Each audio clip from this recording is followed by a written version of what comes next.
Just say no to Pride Month, and while we're at it, bring the rainbow back to its rightful place.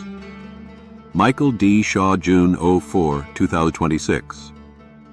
The first gay pride marches occurred in June of 1970 in commemoration of the Stonewall riots, dating back a year earlier in Greenwich Village, New York City. It wouldn't be until June 1999 that President Bill Clinton would declare June as Gay and Lesbian Pride Month. Ever the astute politician, Clinton recognized the LGBT alphabet mafia, even if that term did not yet exist, as a potent cultural and political force. It's worth remembering that the main goal of Stonewall was simply tolerance. But it's even more worth remembering what Archbishop Fulton Sheen had to say about tolerance back in 1931. America, it is said, is suffering from intolerance.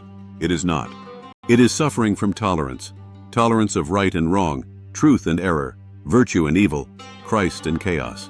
Our country is not nearly so much overrun with the bigoted as it is overrun with the broad-minded.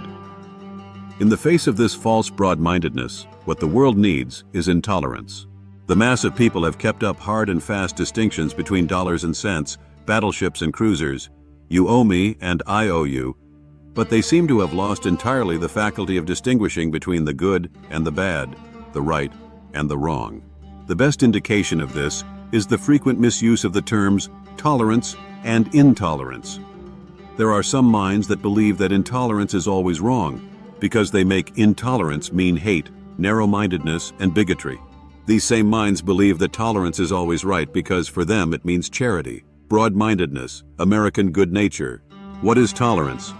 Tolerance is an attitude of reasoned patience towards evil and a forbearance that restrains us from showing anger or inflicting punishment. What is tolerance?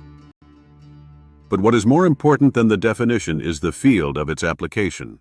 The important point here is this: tolerance applies only to persons, but never to truth.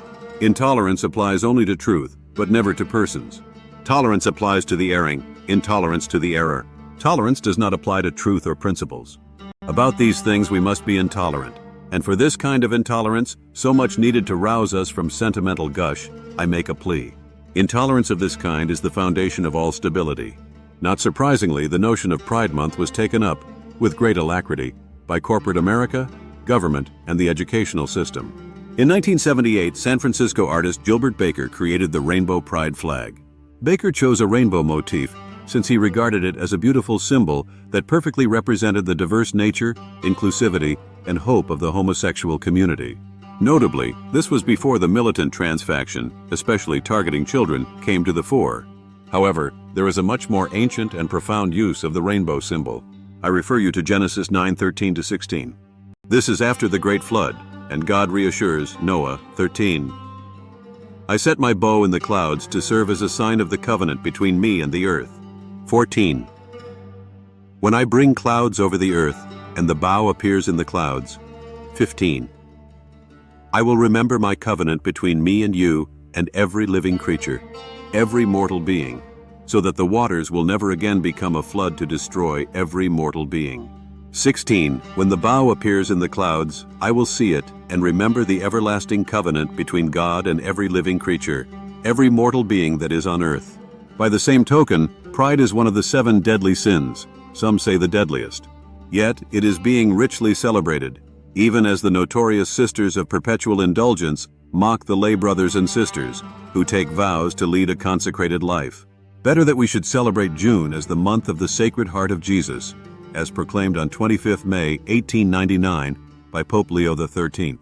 The Sacred Heart represents nothing less than the boundless love and mercy God has for us. For all those classrooms that commemorate Pride Month, do a compare and contrast with the month of the Sacred Heart. Thanks for reading Mike's point of view.